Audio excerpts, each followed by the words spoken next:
এই যে সিকিউরিটি আকারে সভরেন্টি আকারে রাষ্ট্রকে পড়া, রাষ্ট্রকে দেখা, সেই জায়গাতে this republic had failed us since its inception. এইটা হচ্ছে much bigger question than supply chain management. Of course, these are critical questions. Of course, our experts have to deal with it. It's a question of sovereignty. It's a battle for the people, yet it's a question of political existence through sovereignty. সে বলছে যে ইরানের নেতৃত্ব 3-4টা group মিলে 3-4টা প্রস্তাব ইসলামাবাদে পাঠায়। সে বলছে যে Iranian military had been demolished, disappeared, decimated, কিচ্ছু নাই।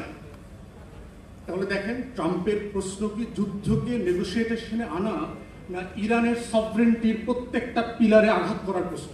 আমরা যখন কুইক রেন্টালের ফ্রেম নিয়ে কথা বলি, আমরা লুটপাট অংশটাকে হাইলাইট করি, কিন্তু এখানের মধ্য দিয়ে যে আমার নেশনের সিকিউরিটি, আমার সভরেন্টিকে কম্প্রোমাইজ করা হয়েছে গুটিগত লোকের হাতে, এই পুরো সেক্টরটা দিয়ে, who are all aligned to Indian hegemony and by default Awami extension.